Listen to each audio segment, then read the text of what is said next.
Well, you ready for the afternoon? How is everyone doing? Doing well. Good. Good. You have a good break and yeah. Yeah, Mhm. nice spring day. Yeah, good. Well, the scheduling is funny, but I'm getting used to it. It's almost like there's 3 days in one day or something. But I guess it's good breaking things up because of this thing you were mentioning about sitting in front of the computer so much. And if you don't have a really substantial break from the computer, you never really feel like you got away. So we're back though. I'm glad to see you all. And so I wanted to, we're moving on to like chapter 3 of the Sangaha. And this is the compendium of the miscellaneous, because you kind of got it about the Chittas and the Chaitasikas. Are there any leftover questions before we move on? I see a yes from Lisa. Yeah, what is your question? I am looking at the sense sphere resultant on the chart. Resultant doesn't that mean it's a fruition, the fruit that you will be experiencing? Yes. If that is the case, why does it require desire, zest, energy, and decision? And also it says requires wisdom and abstinence. Well, maybe it might help. Now, I can't like drum up the specifics on that, but I'll go look if we need to. But it might help if you don't think of it so much as requiring those things as that it is accompanied by those things. A company doesn't, if there's a company stuff, isn't that there's a purpose of doing that? So they don't perform anything, but because on this chart we do pick and choose which one goes with what. Well, There's a logic behind it, right? yes, there definitely is a logic behind it. Let me go back to the, if I can just quickly get it. I mean, I think, can you, do you have a page number or? The PDF is 139. Okay, so it'll be around there.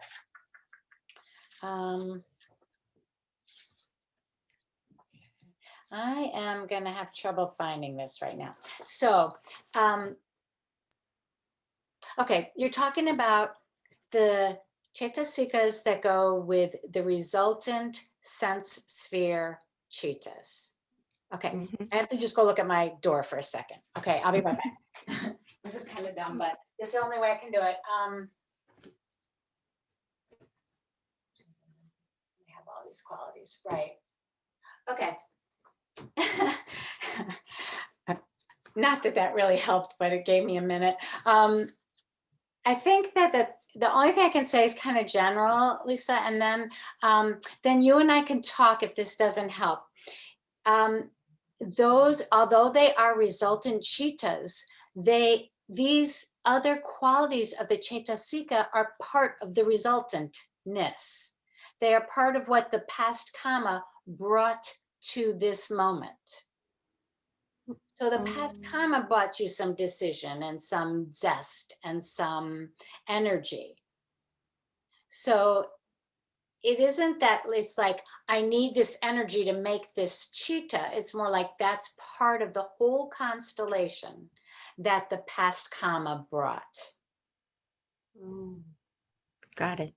Okay, so Okay, thank you. that's the best I can do with it. Mull it over, write to me if it doesn't set well. Okay, and if little bits of it don't kind of settle in with it. I think there is those resultants and the rootless chittas are the most difficult to understand. So yeah, so just think of it as the whole constellation was brought to you by past karma. Anybody else? Do you expect us to know this table very well? No, I do not. It's So just like a reference for us? yes, and what it it's a reference, and also it's to help you conceptually digest the whole thing. So you don't need all the details, but you need kind of the feel of the interweaving. That's what I'm hoping you get from it. Now, probably Bante and I haven't done the final exam yet, but we will get on those questions.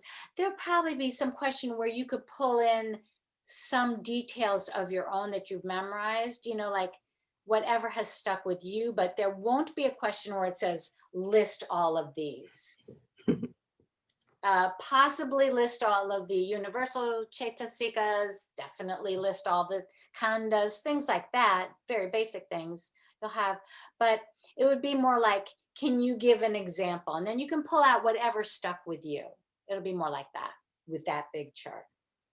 Yeah, no, I think unless you're like Bante and you grew up in a monastery, memorizing that whole thing is virtually impossible. And speaking of Bante, I wanted to say I heard from him, and he unfortunately had to go to a funeral earlier today. So he's just going to rejoin us as soon as he can. Okay, so does that give you enough to hold you on those two domains? Okay, and we're moving on to the third one. And so this is the compendium of the miscellaneous. And in this, Chitta are looked at in all of these different categories. And in each category, they ask which and how many chitta can do what. But they get quite technical. And I think the most important one is the feeling category, and it is up first. But I'll just tell you what other categories there are. After this, there are roots.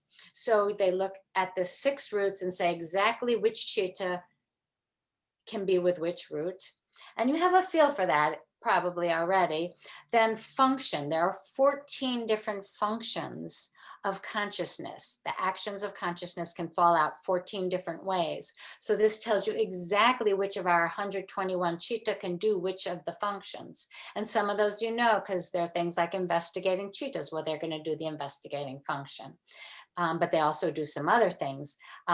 So we might have a chance to look at that because that's kind of interesting. But then there are doors. Now, doors are kind of metaphorical pathways from the consciousness to the object. And so there's eye door, ear door, all the sense doors, and mind door. And then this looks at what chittas do what in what doors. Similarly with different types of objects. We have the different sense objects, but we have all kinds of mental and mind objects also. And we might have a chance to look at that a little bit. It's interesting. There are categories, of course, of mental objects. There are categories of concepts.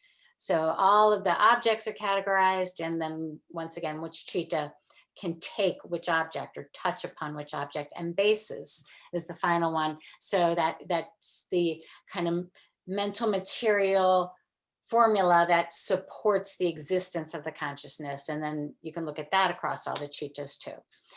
But the first one is a cross feeling, and I think it's so important. So I'm going to talk about this. Now, this is sort of a little bit, I'm going to bring in some psychology, like the framework where I find the Abhidhamma information extremely useful for path and for personal development and for consciousness development. Now, part of that is just my makeup and my professional experience and all the things that I've seen and how I am. And this is kind of the job for each of us, is to take this information and say, what filter makes this most useful for me?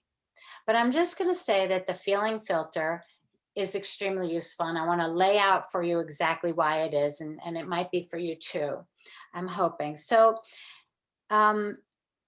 feeling shows up. There's not a lot of talk. There's not a lot of colorful description, but it shows up in very important places all over the Abhidhamma. Now, for one thing, when we have the compendium of the miscellaneous, it's the first one. When we had our chaitasikas that we just learned all about, it was the second one, right after contact, and it's a universal. Contact leads to feeling right off. So it's always in there. It is the second khanda after material body. So pretty much in all the lists, oh, I'll also add in the foundations of mindfulness, when you have your 4 mindfulness objects, first one's body, second one's feelings. So in a lot of lists, what you see first is body or material form and processes, and then feeling. And I think that there is an emphasis here that makes sense, because developmentally, that's kind of how we go as humans. The first thing that happens is that we are a body being regulated, and then that gets translated into feeling. And it's so primary, and feelings are such bodily experiences, that I think it's a very interesting, fruitful place to stop and look really carefully. I will say also, this is, for a million years, what I hear in therapy all the time: feelings. It's really hard dealing with feelings. I personally find it amazing that I can think so rationally about something, and at the exact same time feel so irrationally. I think this is an amazing fact that most people experience, and that's most of what we talk about in therapy. So the thing I think is that feelings, what is this coming down to for me? Feelings are the carriers of karma. They are the vehicle. And that quick approach avoid thing is deeply, deeply trained into us, but it's also deeply, deeply karmic. So let me back up and define. Narada Tera gives us a really nice definition of feeling from a dictionary of philosophy. He says it's a conscious, subjective impression which does not involve cognition or representation of an object. So that kind of places feeling really in between the bodily response and the thought process. It's not quite in the thought process. It's just this subjective impression. Remember, the proximate cause of feeling that we just learned is contact, and it is in every single instance of consciousness. So there's the touch of consciousness, and then there's the feeling. Another quote from Narada Tera: Vedana modifies the stream of consciousness and serves both as a life-promoting and life-destroying force. I think that sentence gives it the proper emphasis. Okay, it really affects the stream of consciousness. It promotes or destroys life energy. It's that big. He goes on to say that free will can determine feeling by adding right view to contact. For instance, he gives the idea, you encounter an irritating person, but you extend metta to them in your mind, and that is changing feeling by free will. He gives an example from the Buddha. This is on page in the book, 124 and 125, if you want to look at it. It's a little story of the Buddha. Although these sense impressions may be sukha, dukkha, or upekkha, the jhana thought processes conditioned thereby may not necessarily be associated with a similar feeling. So he's saying, like, the sense impressions can be good or bad, but you can control the mental feeling. For instance, the Buddha experienced a body consciousness associated with pain when a rock splinter struck his foot, but his jhana thought process conditioned thereby would not necessarily be associated with displeasure. Unaffected by the pain, he would have experienced perfect equanimity. The immanent feeling in the stream of consciousness, the stream of chittas, would have been upekkha. This intricate point should be clearly understood. Now, I love it when Buddhist writers say that, because then you know, oh, I really need to pay attention here. So he's making this important emphasis that, again, we react with many variables in the hopper, and it's not about what we encounter, but it's about the quality of the stream of consciousness that includes affective response. I think that's a good story of the Buddha, but if I hit my foot on a splinter, I trip off in many more ways than that. So Naradattara talks about this same process with thought. And here I can, as a layperson in the midst of study and development, here I can click in more. I'll just read the quote, it's good, because it's similar, but it's about thought. True indeed that circumstances, habitual tendencies, environment, etc., condition our thoughts. So we have all these variables. Then the free will is subordinated. If that's all there is, though, then the free will is subordinated to the mechanistic course of events. But there's also the possibility to overcome those external forces and exercising one's own free will generate either good or bad thoughts. A foreign element may be instrumental, but we ourselves are directly responsible for our actions. In terms of thoughts, I can feel that more directly, but in terms of feelings, I think that it takes a little more, and it's a little more complicated to exert free will. There are many, many causes and conditions at work, but what we're talking about goes back to last class, that gateway to karma. So do you remember the point in the 17 steps of perception when the Javana series starts from determining, and the parallel in the brain was that the limbic system entered into association with the sensory input. Everybody pretty much remembering that point? Okay, I'm watching you, so nod if you're okay. And if it, give me, you're okay. Okay, good.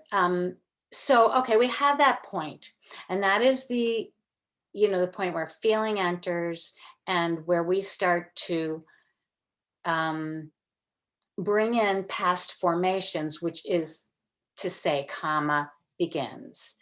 And that's our, this is where we get into some resultant things, but that's also where we're creating karma. So I think that this point is where we have leverage emotionally, but I think we have to look at it carefully and add a few things to think about it. Where we have leverage emotionally is also where I feel we have responsibility emotionally. So I think this is a very ethical point, because if we can work it, we're sort of, I think, required as aware people to work it. So if feelings are the stickiest carriers of karma and kind of the vehicles of repetition and archaic patterning, it's because feelings are learned so early and so formatively, and they're integrated in such a bodily way. And they're difficult to modulate with mindfulness. They are. They're not difficult to evaluate or observe with mindfulness. I think that can come pretty quickly, but they are difficult to modulate. We kind of carry a feelingscape with us, like there's a landscape.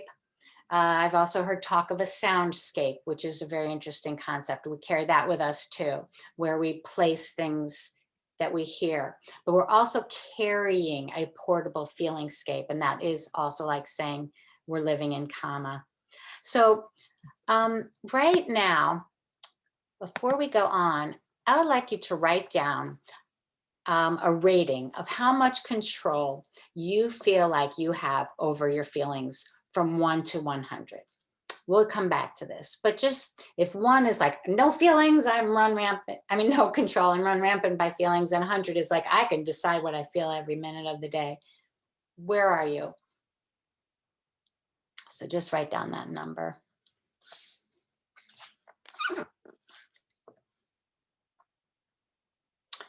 Okay, while you do that, I also just want to say, Bante, are you here, and how are you if you are? He may be driving. No. Hello. Hi, how you doing? Doing good. Good. I just wanted to say hello. I'm glad you're here. Yeah. I Okay. was actually preparing the Quizlet lesson. Oh, okay. I already have the Patthana, 24 Patthana. That set has been there. I can share the link. And Well, right now I'm actually working on the list that you gave me. oh, So good. it'll be available now. Oh, So good. Okay, because yeah, we definitely want the 24 modes in there too. That would be great. yeah, Yeah, I think I might have more things to add to the list, but it's a good start.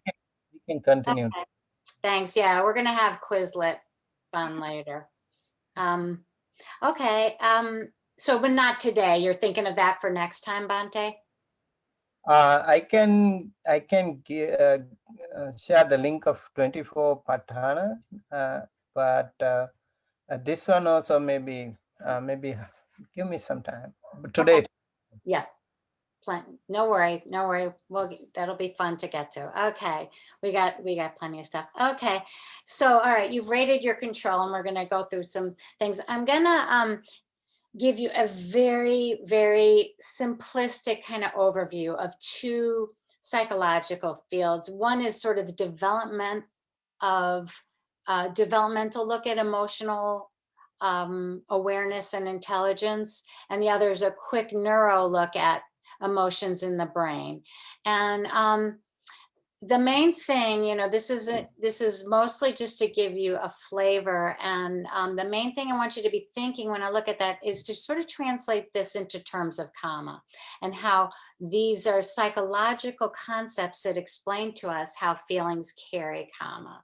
Okay, so the first thing is kind of a quick emotional development overview. Grab for you. No, it's this one. Okay.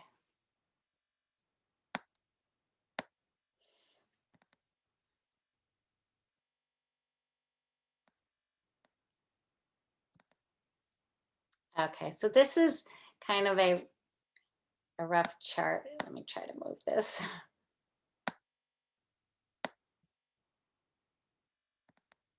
Okay, can you see this? Oh, resume share. Okay, can you see it now? All right, thank you. All right, kind of from the bottom, looking at how emotions develop in people.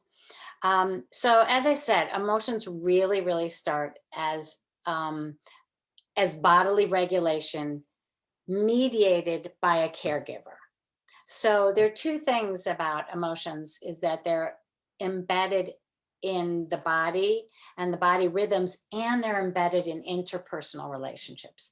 No separating out. Just like we're talking about chittas and chaitasikas being embedded in each other, same thing with emotions, embedded in interpersonal relationships, because we are humans and we are so physically dependent for so long.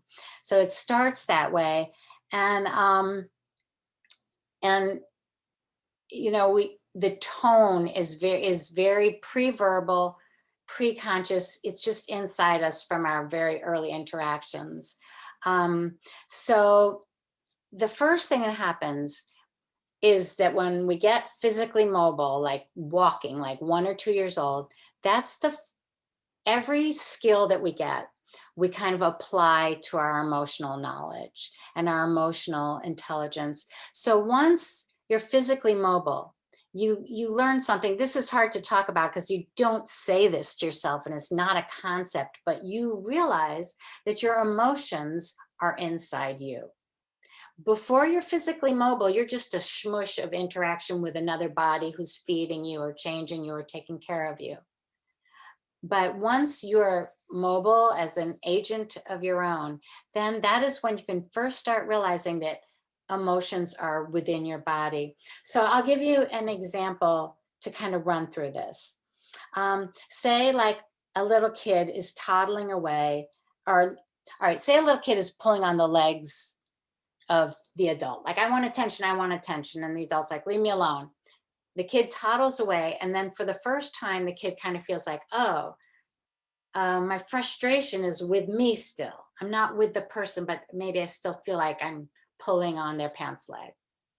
Okay, so then this is like the most primal sense of kind of owning emotion. it's hard to talk about it. But anyways, then we get language. So then, you know, at this point, emotions start to be evaluated and named. You know, when we talk about like the basic power of using a name or a word, this comes into emotions very young.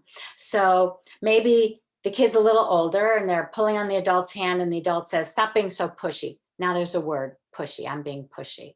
And there's all this feeling around that. Okay, then the kid gets abstract thought. I'm losing my developmental timing here a little bit, but this is probably starting around 5-ish, maybe 4. But once you have abstract thought, then you can place things in time and you can start to mentally manipulate things. So maybe this kid goes, oh, I kind of remember when I was tugging on my dad's hand, he got irritated. I'm not going to do that. I'm going to avoid it. So it's in time now, and avoidance comes in. You could say a form of ignorance comes in because now we're in time and we're deciding what to ignore that we feel. But that's what comes in with abstract thought. Then school age, okay, this is a big thing that, you know, now we can compare systems of emotions. Emotions are so deeply embedded within a family structure. But once kids go to school, they realize that's a relative thing that seemed very absolute at home. So maybe the kid goes to someone's house and their dad doesn't say they're being pushy when they're, you know, demanding something. They just start to see it's different things.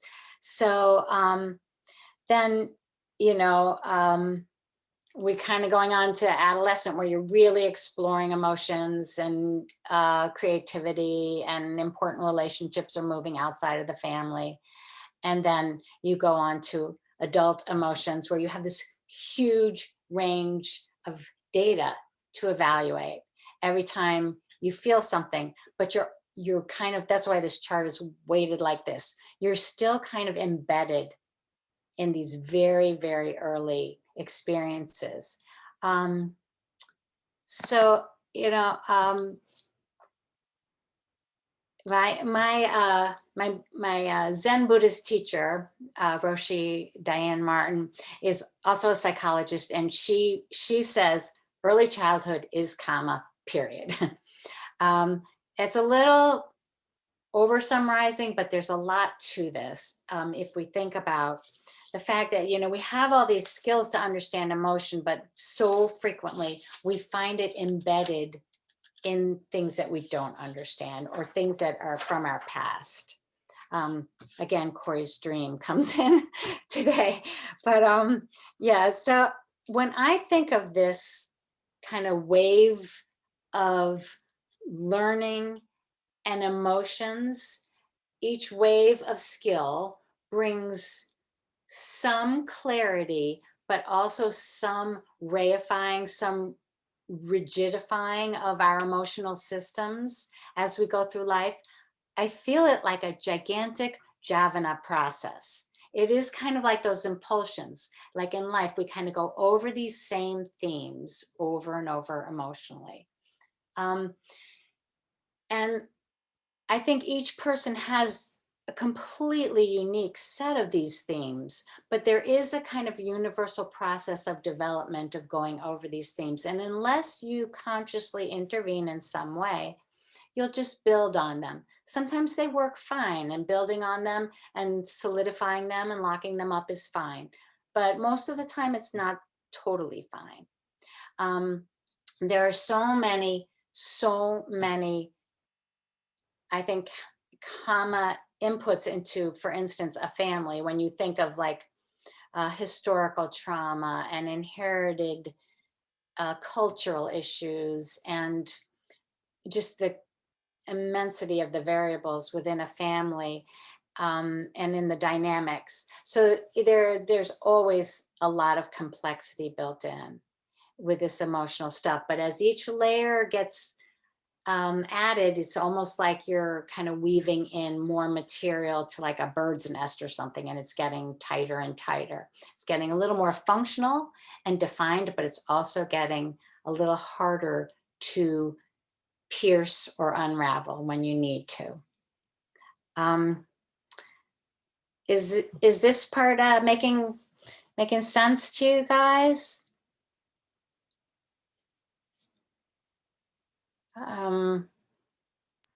Yes. Are there any?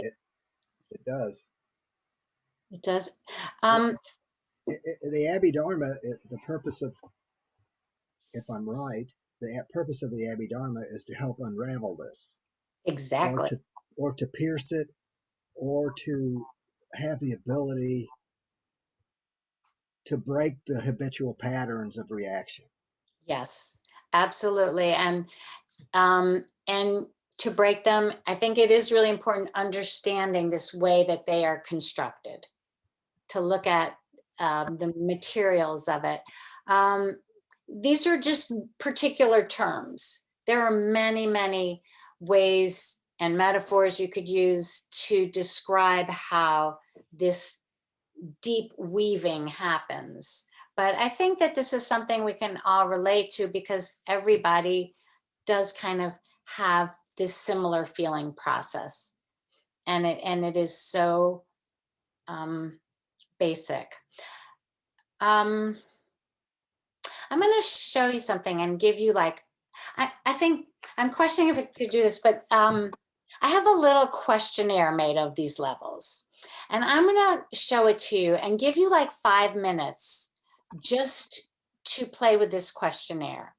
And so what you do is just take a feeling or an emotional theme, and you're going to look at it through those levels of your own life, and just jot down something on each level. Let me pull it up so it makes a little more sense. Find it.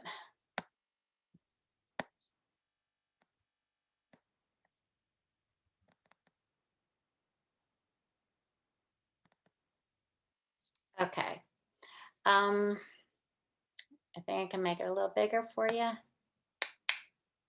Okay, so this is something I do in workshops about emotions, but I think that everything that we study, the more personal it is, the more real it is. And that's kind of like why our assignments are designed the way they are, because when you bring it into your own heart and life, it just makes it clicks in a different way. Like I was talking about the Rorschach earlier. The first thing we had to do before we learned how to study a Rorschach was take one. And so then when you looked at your own Rorschach, you went, oh, now I really get why that's that problem, or why that's that thing, because it was your very own. So I think it helps to make this your very own and take a few minutes. So what you do is you're just kind of walking through those developmental things, thinking of an emotional theme or an emotion, and just say, what did you know by the time you could walk? What did you know by the time you could talk?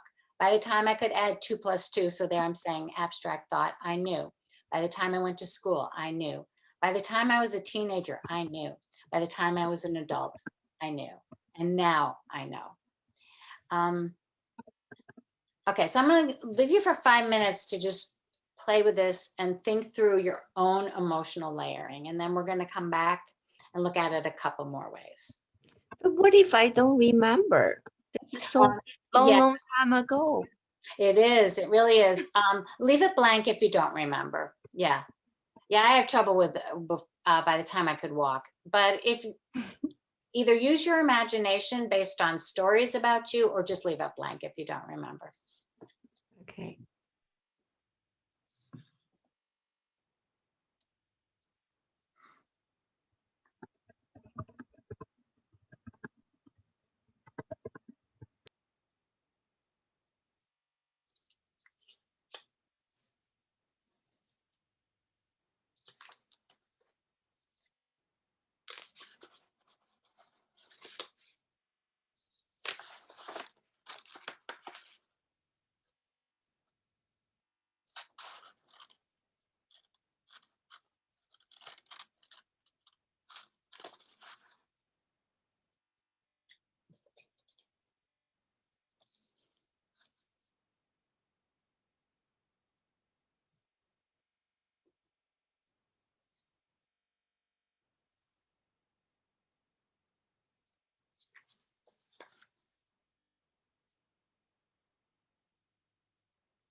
Okay, do you feel like you've had enough time to just kind of work with this a little? I'm gonna take it back down.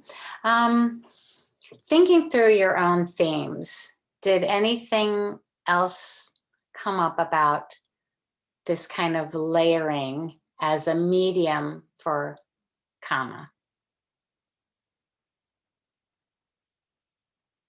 Or a medium for mental formations?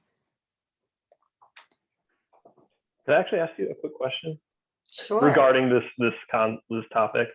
So, I mean, not that Piaget's theory of cognitive development has to be the only theory people accept, but I've always thought of, you know, like people develop abstract thought like in the formal operation stage, like 12 years and up. So I didn't know if you were talking about like inductive and deductive reasoning being like kids that young should have that ability to that thought, or if you mean like a different type of abstract emotional. Yeah, truthfully, you're kind of beyond my memory on Piaget there, but no, I don't mean like that kind of, you know, that formal of abstract reasoning. I mean more a kind of fundamental sense of time and space and manipulation of thought, almost more like the capacity for imagination, that kind of thing. Yeah. Yeah, I forgot that. That's abstract reasoning is a much more developed skill. Yeah. So yeah, so that's your crash course in the developmental psychology of emotion, but it really is also, you know, these ravines of, you know, karma flow ravines. Okay, I'm going to give you one more psych thing, if you can take it here, and that is, I want to just go back to a quick neuropsych look. Now you got the kind of overview neuropsych of when the emotion comes in from the 17 steps, but I just want to make the point, take a few minutes to make the point of how dominant emotions are in brain processes. It's kind of staggering. This is mostly from a book by Joseph, I think, Ledoux. And his book is called The Synaptic Self, which I love. It's a little bit of an older book, but it's very clear and detailed at the same time. He makes the point that what we think of as a self occurs in the synapses, which I love because we talked a little bit about this. The synapses are the space between neurons where one neuron ends and the next begins. And that's where all of the kind of transmission issues happen. And so to me, it's sort of like another great kind of Buddhist inadvertent wisdom of psychology, because it's sort of saying the self is formed in emptiness. And it most certainly is. But he has this great list of why emotions dominate brain processes. And this is like the neuropsychology of feelings, like that limbic system right in the center of your brain. And it's right where the hippocampus is, which is the memory center too. So what happens is when something emotional, when a stimulus has emotional value to us strongly, and I'm just going to say an aside, there's a thing later when we get to the causation factors called a predominant object, and that's an object that has a ton of pull for us. Well, that has a lot to do with emotion too. But when we encounter something that has that kind of predominant pull, it's emotional, a lot of brain systems get involved at once. And because these emotional circuits in the brain are close to memory storage, we're really quick to learn about things that happen emotionally. You know, and this is sort of like PTSD. When we're traumatized, it's indelible.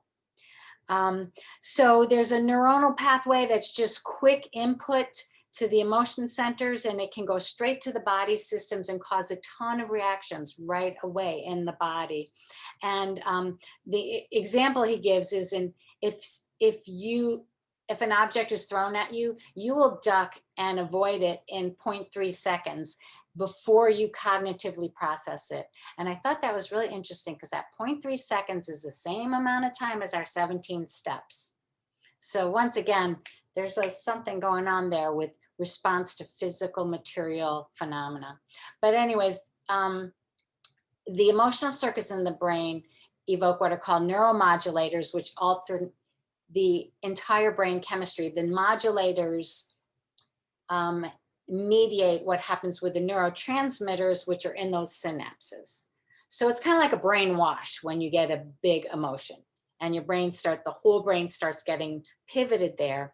And also it links to hormone systems, which then your whole body's involved. And as we know, your whole body is involved when there's an emotional event. We feel it very physically. Different people have different kind of emphases of where they experience and how they experience emotions, but they're always very bodily. Some people are more like in the breath, they feel it, or in the chest, and some are more gut feelers, like stomach goes immediately. Tensing up in muscles. We all have different ways that we register the bodily effect. But some of those hormonal effects of emotions can last for days. So it's a very strong thing. Then there's also like the last one. Oh, second to last one, I want to say. The emotional circuits in the brain, when something emotional happens, also get attention focused on that emotional stimulus. So that's why, you do need to count to 10 if you're angry, because otherwise you're just focused on that angry thing entirely, or that thing that made you angry. Attention will not get spread around, so we don't listen to contrary, like I was saying, reasoning. We don't listen to reasoning that would counteract our emotion. We just keep building reasoning on the emotion, because attention stays there. And then the last thing is kind of learning theory, which is that if there's a strong firing of a neuron, a very strong reaction to something, and then there's a milder firing, they will get paired. And then next time, this is PTSD also, next time a smaller stimulus occurs, it will set off the bigger reaction. So, for instance, like a Vietnam vet I know, whenever he hears helicopter sounds, just complete body reaction. So learning theory works with karma. Learning theory reinforces the mental formations, and the brain is reinforcing it too. So these are all the reasons why emotions are so dominant in our brain processes, in our body processes, and why they do carry formations so much. I think this is really important because mental formations are based in mentality, materiality, nama rupa, as one thing. It is a physical and mental composite. And I had another thought about mentality and materiality that I just lost. Just that the formations are so multiply faceted, just like we saw the crystal today. So the formations are so easy to evoke. And when we use the phrase mental formations, I think it's kind of broader than cognitive. It's all of this that we're talking about. And it kind of, the base of it, the very sticky, difficult, organic base of it is the emotional intensity of these patterns. So that's why I really think, this gets back to calling ourselves, humans are pattern making machines. This is why the patterns stick so readily. This is why they are karma's medium, and why they're so intense. There's a term, kamatana, and Bhikkhu Bodhi, no, actually, this is somebody else. I think I read, it actually means meditation object, right? Is that right, Bhante, that Kammatthana is a meditation object? But the literal term is like the field of Kama, or the space in which Kama works. And I think that in another way, you could think of emotions that way. We're going to talk some more about that tomorrow with the second khanda, but this is just to get a very broad sense of what feeling is in our bodies and in our experience. And then we're coming back to the Abhidhamma. Now the Abhidhamma says, oh, feelings are just binary things, plus or minus, approach, avoid. But this whole complexity is built on that. Let me pause there before we kind of get back into the Abhidhamma look and just see how you're doing. And are there any questions about absorbing this aspect? This is the most psychology that I will throw at you. Do you remember the term flashbulb memory from cognitive psychology? No.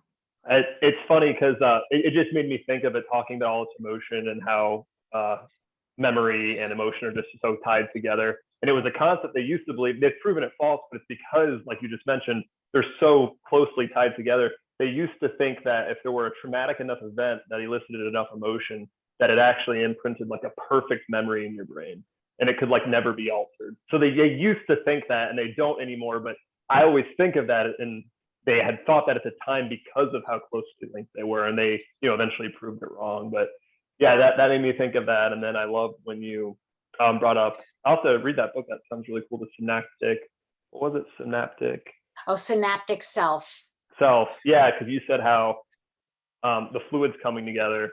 There's a sort of like a modern Zen master I really love. Watch his videos. His name's Nisargadatta Maharaj, and he had like a sort of disciple, for lack of a better word.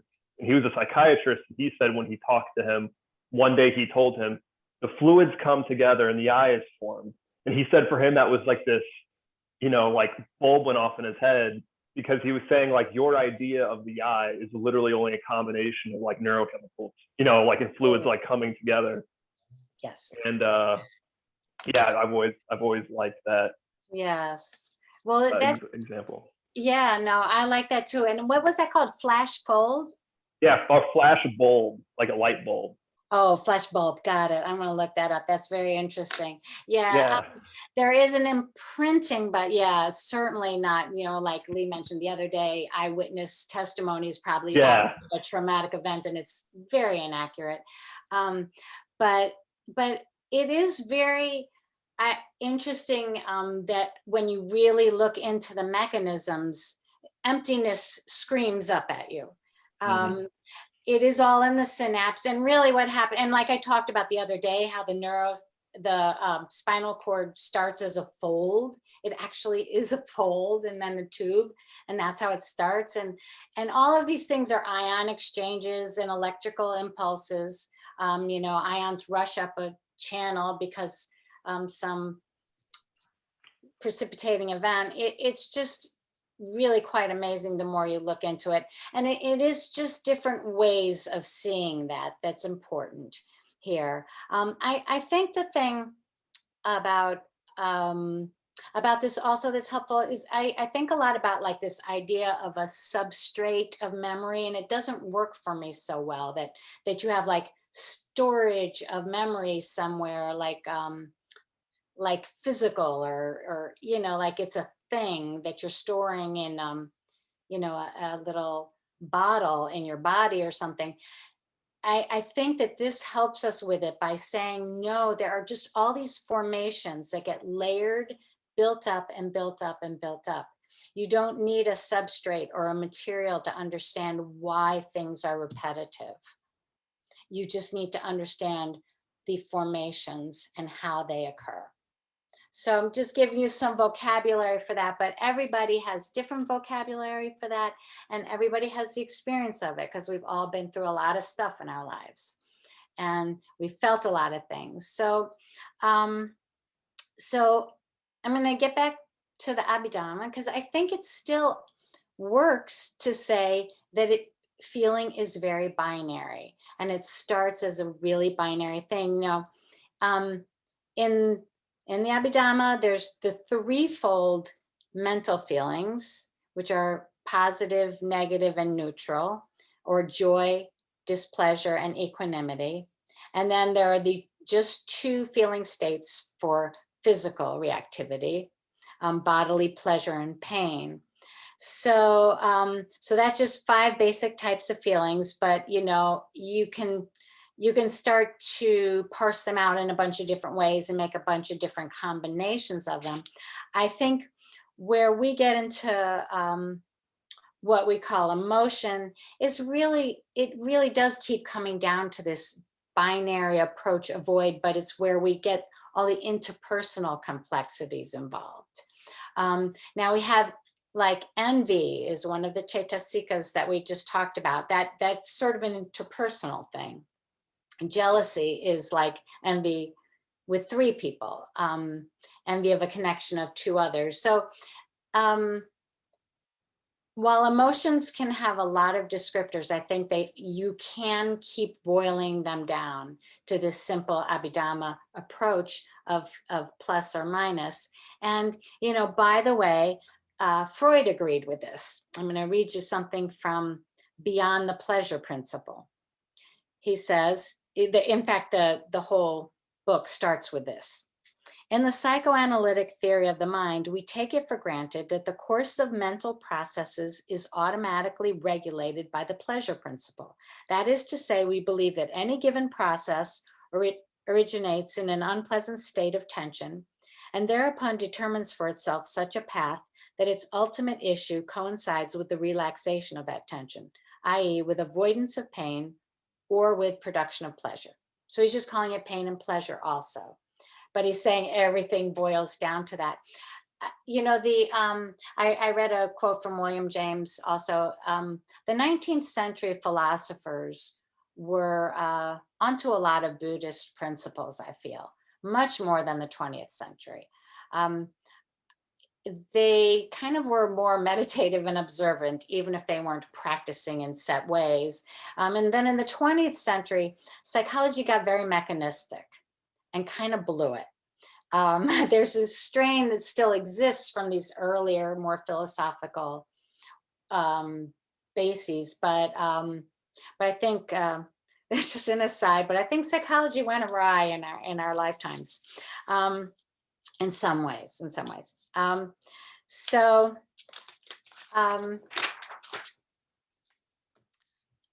am thinking that we should maybe take our break now. How are you all for that idea? Okay, cool. It's like just almost 4 o'clock. Let's come back at 4:10, and we're going to look at some more of the nuance that's in. I'm going to spread out a bit from the Abhidhamma to a little bit of the suttas, but still looking at this issue of emotion in that. Okay, so we'll be back in 10 minutes. Yeah, he is. Isn't he so handsome? But he knows it. Yeah, but he's a little distracting when he's like right there. I know. Yeah. Yeah, so we ready to roll on? A little more on feelings, then we're gonna, thank you. Then we're gonna get back to, hi, Sherry. We're gonna get back to, I'm gonna go a little afield of the Abhidhamma again, but then I promise we're coming back to an Abhidhamma feeling chart before we quit. But I think there's something in the suttas that's really important in a practical sense. And so when we're talking about all of this proliferation and mental formation around feelings, we're really talking about all these ways that we add on to feeling. And at that point in our 17 steps, where the sensory impression has been just determined, the mind door will let in a bunch of associations and will open, and this is where we get all of this kind of proliferation, and we add to feelings. So sometimes I think of feelings in my own practice and in my work, that there are kind of, I don't know exactly, oh, sorry, the cat just knocked some junk over. I don't know what to exactly term this, but it's something like raw feelings and proliferated feelings. And I'm gonna give you a quote and an example. The quote is from this, I believe this is on the syllabus somewhere. It's called Contemplation of Feeling, the Discourse Grouping on the Feelings by Nyanaponika Thera. And it's a very good collection of suttas and some Abhidhamma information about feelings. But he used, this is a quote from him: "Most of the pain we experience is of a perceptual order. Perception either of the urge of unsatisfied instincts or of something in the external world which may be painful in itself or may arouse painful anticipations in the psychic apparatus and is recognized by it as danger." So it's kind of talking about proliferation. You can hear the I would say probably Freudian influence when he talks about the urge of unsatisfied instincts, but I imagine that he would be somebody who's very educated in Freudian psychology. But it's talking about the kind of proliferation on top. And you may be thinking of a very famous sutta that talks about this, the dart story. Do you all know this? So let's just take a look at it, because I think it is so important talking about feelings. So I have it right there. Okay. Oh, it's kind of blocked up a little bit. Can you all see it? Would anybody like to read it? Just to give us a feel for it. I can read. I can read. Thanks so much. It was An untaught worldling, O monks, experiences pleasant feelings. He experiences painful feelings, and he experiences neutral feelings. A well-taught, noble disciple likewise experiences pleasant, painful, and neutral feelings. Now, what is the distinction, the diversity, the difference that exists herein between a well-taught, noble disciple and an untaught worldling? When an untaught worldling is touched by a painful bodily feeling, he worries and grieves, he laments, beats his breast, weeps, and is distraught. He thus experiences two kinds of feelings, a bodily and a mental feeling. It is as if a man were pierced by a dart, and following the first piercing, he is hit by a second dart. So that person will experience feelings caused by two darts. It is similar with an untaught worldling. When touched by a painful bodily feeling, he worries and grieves. He laments, beats his breast, weeps, and is distraught. So he experiences two kinds of feeling, a bodily and a mental feeling. Having been touched by that painful feeling, he resists and resents it. Then in him who so resists and resents that painful feeling, an underlying tendency of resistance against that painful feeling comes to underlie his mind. Thank you so much. That was beautiful. Yeah. So in this story, it's talking about a bodily and then a mental feeling, but I think that it can also be just about any feeling and then the feelings that we heap on top of it. There's a thing in psychology called secondary feelings, and those are feelings about feelings. A great deal of therapy is spent on secondary feelings. It's the second dart. So, many people have all kinds of ideas about what they should feel and what kind of control we should have over feelings, so that there's a feeling, and instead of it kind of moving through the body in a natural process, all this other stuff starts to obstruct it. All these judgments and other processes, which are the second dart. So here, I'll give you a clinical example and a me example. All right, this is so typical. Somebody comes in and she's really frustrated with her partner. She's really sympathetic to her partner. She feels that it's not right to be frustrated, but she feels like her partner doesn't do enough around the home, okay? So she overcompensates and does too much because she feels bad about her feeling. And what does that lead to? More frustration, of course, because she's doing more and it's becoming more unfair.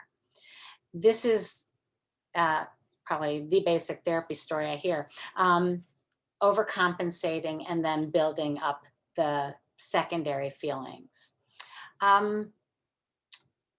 So this is kind of to get at this idea of proliferation of feeling. There's a word papancha, which is usually used for proliferation of mental processes. But I think it applies to this too, just in terms of that proliferation quality. But what am I talking about raw feeling that is like okay and moves through the body? So I had an experience recently that really illustrated to me the difference, and it was about rage. So I think we all have been hit by like current events, a million things in a million different ways. And at certain points for many, many causes and conditions, a certain event will kind of pierce our own systems. And so for me, George Floyd's death was clearly one of those. And the day after it happened, I had a terrible rage attack while sitting. And it was really unusual and it was really physical. This reminds me of a question I just saw from you, Toshita, on the chat. When I say physical feeling, the Abhidhamma distinguishes between physical and mental. What I'm meaning is that our experience of emotion is so bodily. This was really physical. I was sitting and I was shaking and I couldn't breathe right. And I felt like I was going to pass out. I mean, it was really prolonged kind of rage and helplessness feeling. And it was very direct. And this felt like a raw feeling to me. Of course, it had a million associations of my own and reasons why this was the event that triggered this for me. But it was just, I kind of didn't do anything with it. Probably, a lot, largely because I was sitting. It kind of went through me. It kind of ceased. I tried to do something with it. And I think this is incredibly important with feelings. I'm very invested in journal writing, and it's not for everyone, but if you enjoy writing, I think a practice journal is a really good idea, just to kind of crunch through some of these experiences. So I'm sure I got up and wrote for a while and kind of crunched through it some more. And then there are actually, then thinking carefully about right actions and some things that I could do about it, which I tried to do my small piece of. But that just felt like, a proportional, realistic kind of emotional reaction. Now, I will say I don't feel great about this, but I have not had that kind of prolonged rage attack, but I've had a spike of rage that intense about my husband not doing the breakfast dishes, to get back to that clinical example where I can really relate. Now, that is just plumb ridiculous. That does not matter at all. Dishes piling up in a sink harm no one. I have many bowls. That reaction makes no sense in the way that the first reaction does make sense to me. It's completely and not compounded by all of these things. Now, I could tell you stories that would make you sympathetic to me, and I tell myself those stories, but they're pointless too.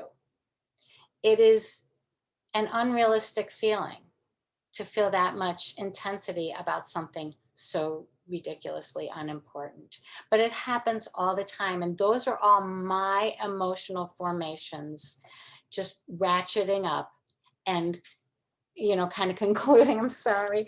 I think I'm going to kick them out in a minute. It's like a funnel. They all come down to this funnel.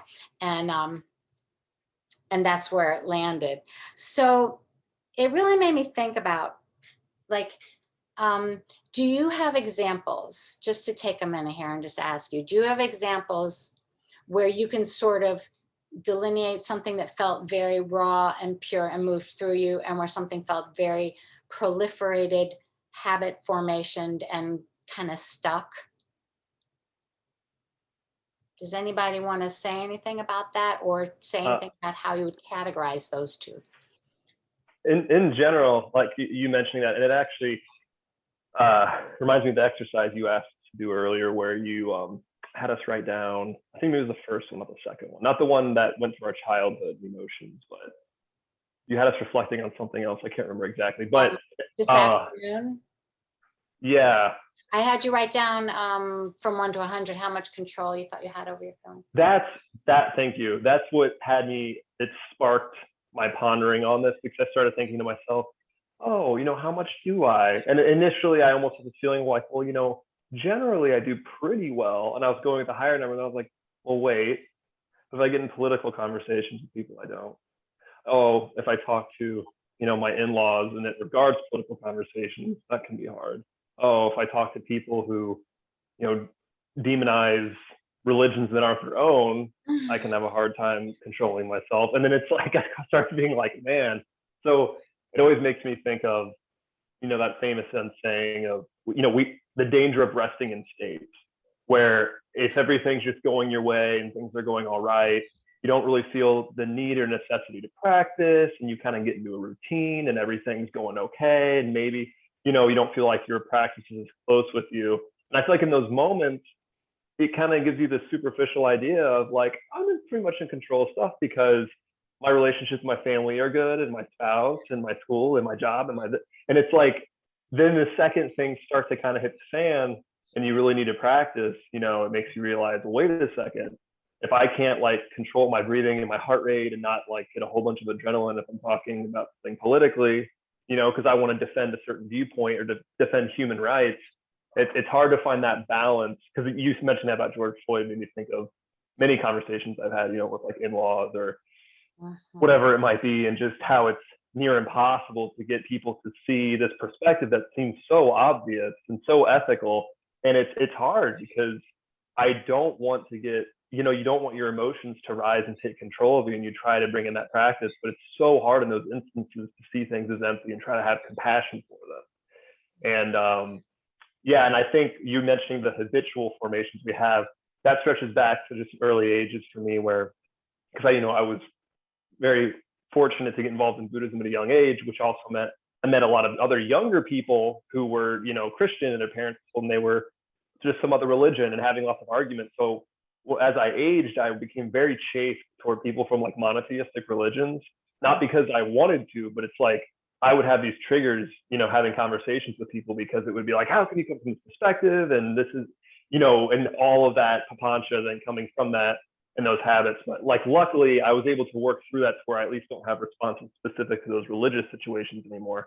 But it's very hard, especially with how divided the US has become and how polarized people are in their thought processes, that it's like, it's still really hard to keep your cool. Like, just the other weekend, my father-in-law essentially was just saying how like, yeah, COVID's a joke because he got it and was asymptomatic, like how lucky for him, but he looked at it like it's not real, so this is so silly. And then me like trying to reference statistics and facts and compassion and how, and then trying to talk about hindsight bias and the reason you feel this way now, and it just going like, and just thinking like, man, it's so hard to maintain your stability and your calm and try to see these things as empty and still have compassion.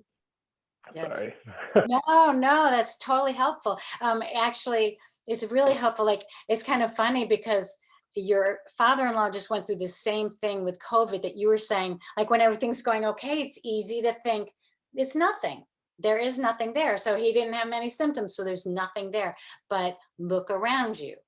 What is everywhere? And part of mindfulness is just really seeing when you are being ridiculous, and not getting on your own case about it. But there are so many times when there are overreactions. And once these reactions start, just like I showed in that that chart about the neurophysiology of it, once the reactions start, you may have right view 2 seconds too late, but it still may take 3 days for your body to calm down.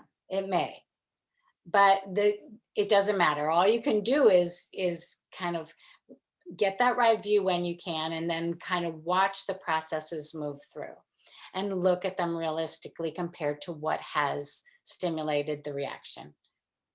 And it's really interesting. Yeah. Once you have some dispassion, and that's part of why I take you through all these, you know, kind of intellectual viewpoints, is creates a kind of dispassion where you don't say, I'm an idiot for feeling this. You just say, well, this is what happens. Did you Yeah, have it makes me. something else? Oh yeah, sorry. I was just gonna say, talking about emotions, like you mentioned earlier, like that first sting and when it shows up, and of course talking about like the dart analogy, and I can't remember the statistic for it, but it's whenever emotion occurs, I know it doesn't actually last that long, but it's because of our focus and our attention on it that we continue to like relive it and embellish it, and then even as time goes on, we make it worse.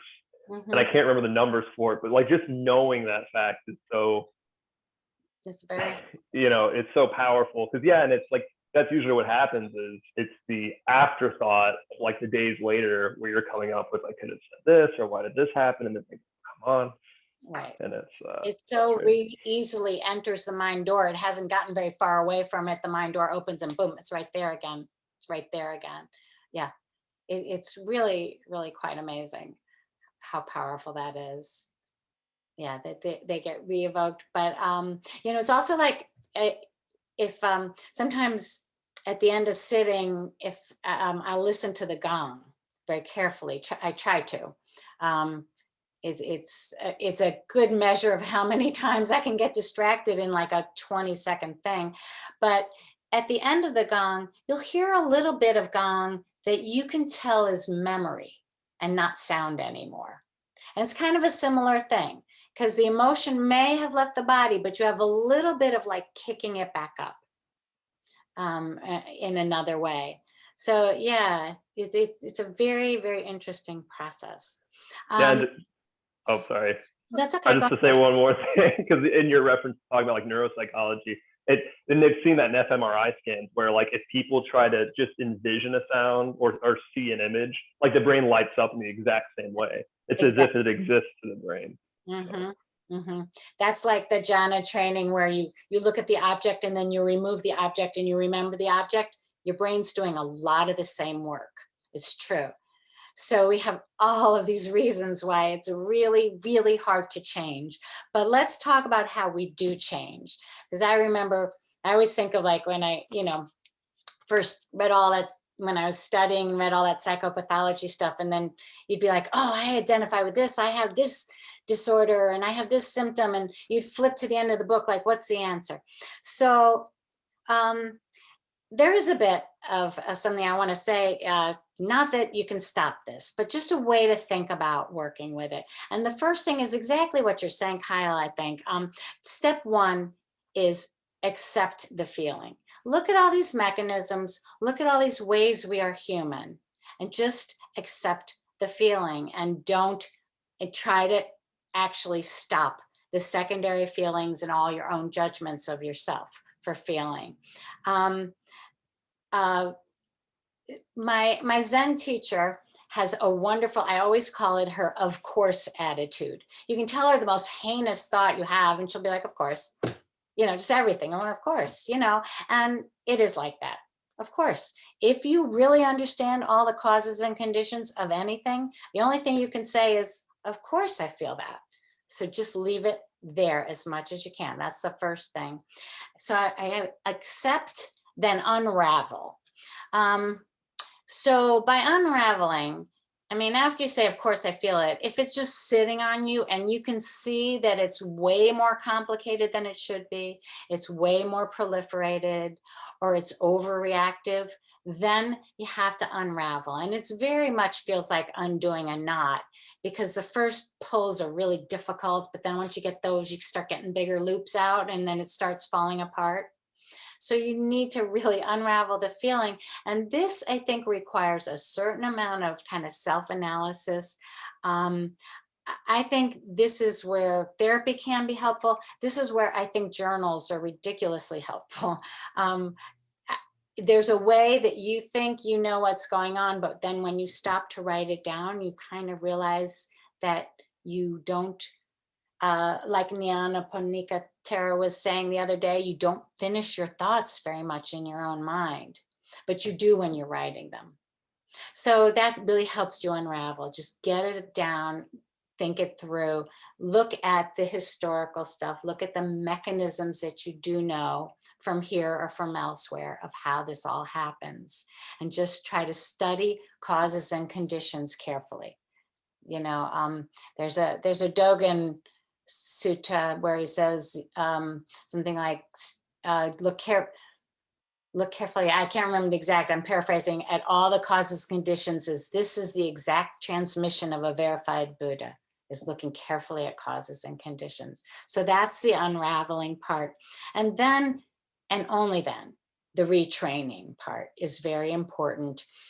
So you have to work on the front end before the feelings and do your, your metta meditations, do whatever practices, really just any practice, even just our basic sitting. Do what helps you retrain consciousness as much as you can. It's an ongoing piece of work, but I think that we're all here because we've seen that it does make progress, and in this most sticky, difficult area. So let me show you an Abhidhamma chart just to say how much progress can be made in feelings. Is this chart. This is, did I just put all your faces in front of it again? Sorry.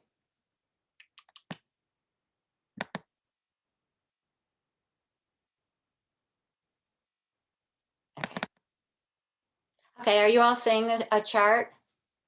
Nope. Nope. Okay, really sorry. I lost you guys. I did some, okay. There you go. How about now? Whew. Screen sharing is going to be the death of me. Okay. Anyways, I'm glad you got it. So this is back to where we started ages ago in this chapter with the different compendia, the compendium of feeling. And so this is telling us where different feelings show up in the different chittas. And the thing about this chart that's so amazing is it's very, very cheerful. So what you see is those black circles are joy, and the hollow circles are equanimity or upekkha, and these little snowflakes are displeasure, and the squares are the white square is pain and the black square is pleasure.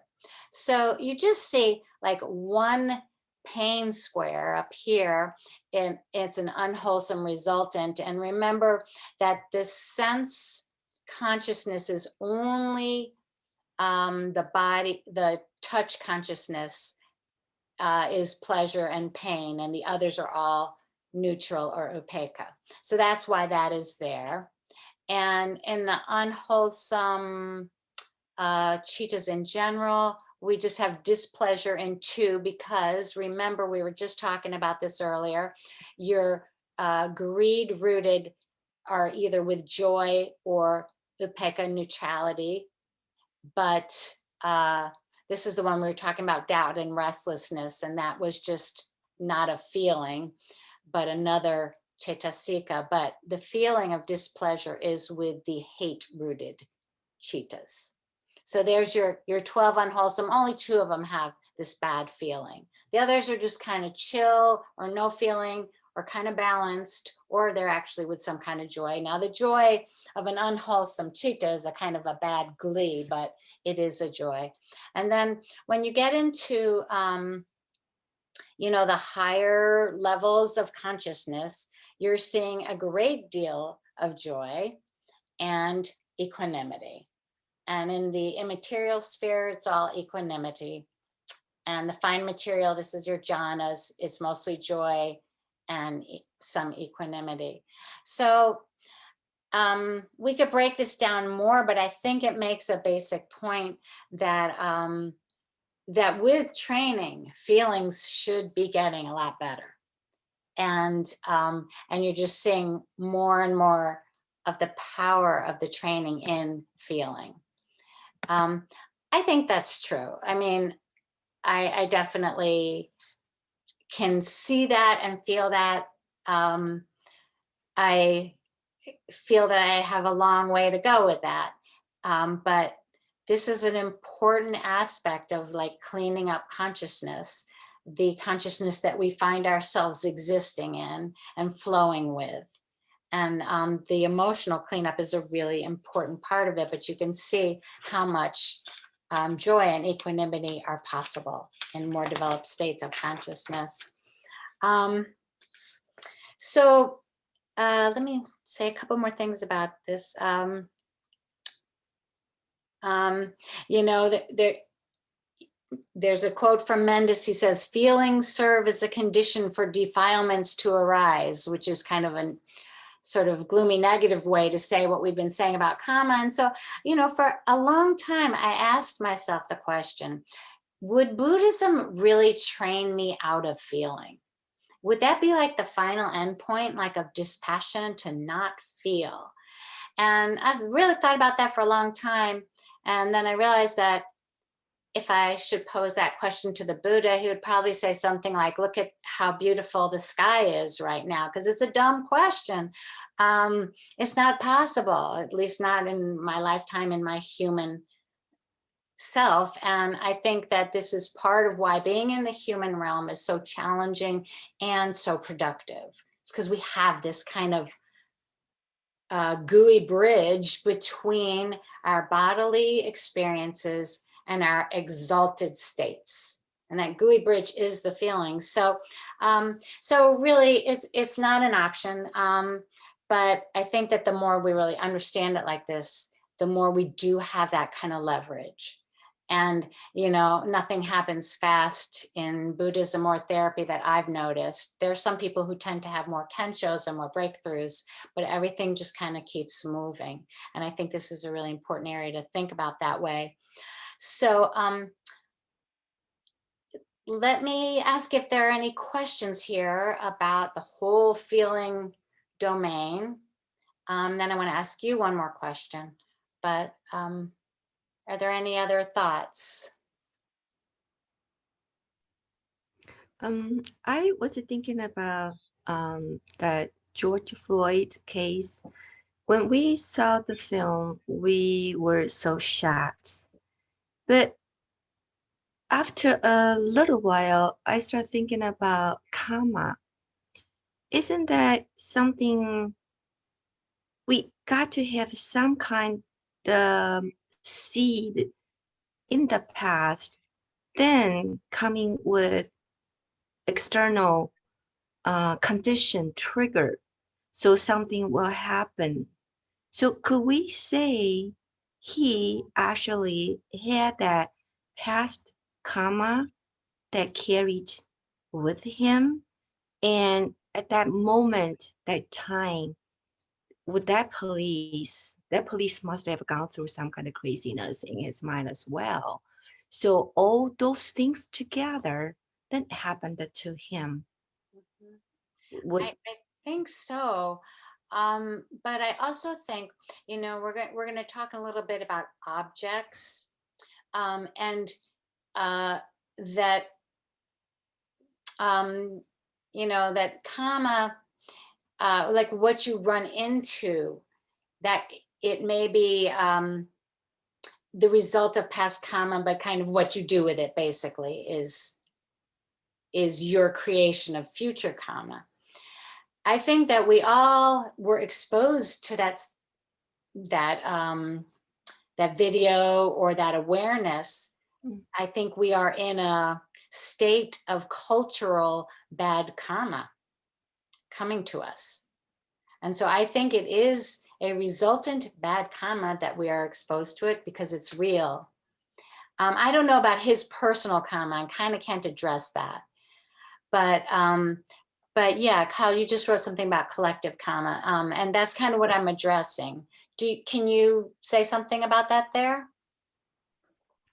Oh yeah, I was just thinking of, it's really interesting to think about our development, because we wouldn't be who we are remotely if it wasn't for society, the impressions that have been made upon us from society, religions, philosophies, parents, etc. I mean, and it's interesting. Case studies are like looking at feral children, for example. If you find feral children who are actually raised, by wolves or whatever it might be, they don't have this ability for intellectual discourse, and they're not like having ethical dilemmas. Like, they can only act in the way that they were taught in those critical moments, especially with language, because once you pass that language window, you can't even learn language if you didn't have the opportunity when you were younger. But so it's interesting to think that like our personalities and who we are only the impressions of the whole upon us. And then the cheetahs and the reactions we have to that as we have that sensory stimulus kind of put into us can be why we like and dislike different ones and kind of shape this personality for this lifetime. But it still only comes about because of our collective whole and our collective karma together. And I actually used to, one of our former teachers, Bhante Upananda, always gave us really great talks on karma. And he just talked about how, well, of course, and we've all heard this, you can go crazy contemplating karma because it's so complex and so intricate. And then that, of course, we always need to be careful to not, try to think, oh, well, since this thing happened this one because of karma, there's no need to feel like remorse or something, because that's like a dangerous game. Like, that's not why we're supposed to look at it that way. But yeah, just, interesting to realize that we wouldn't be who we are if it wasn't for society in the whole, like in the slightest, because I only exist defined against that background. And the values that I hold inside of me only exist because of the things I've read and the people I've been involved with. And even like thinking of the Sangha and, the Buddha first turning the wheel and that entire thing starting, and that huge aspect of my personality only exists because, the Buddha turned the wheel, and that teaching's been carried, to us now. And yeah. Yeah, no, it's broadening to look at it like that. And that's always helpful to look at it bigger. I think we do have so many forces upon us. We cannot possibly comprehend all of them. And I think we have also this kind, I guess a kind of a shared karma.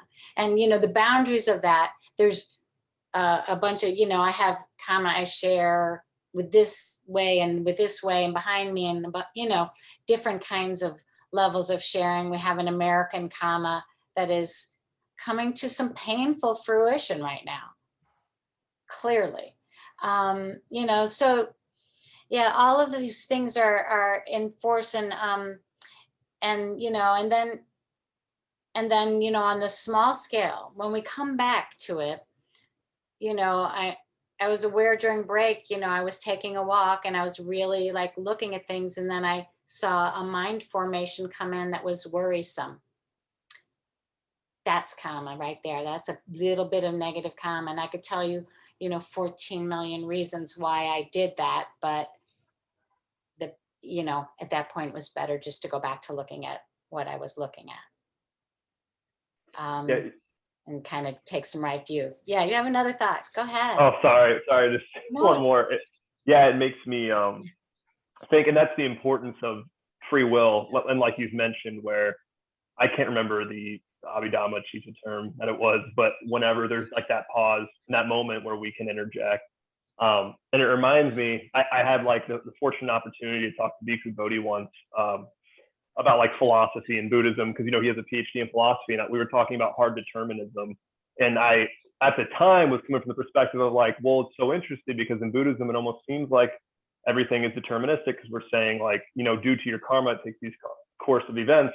And at the time he had mentioned that, and I didn't until now see the connection of that, like actually in Buddhism, that the idea of free will is where you have that interjection before it happens.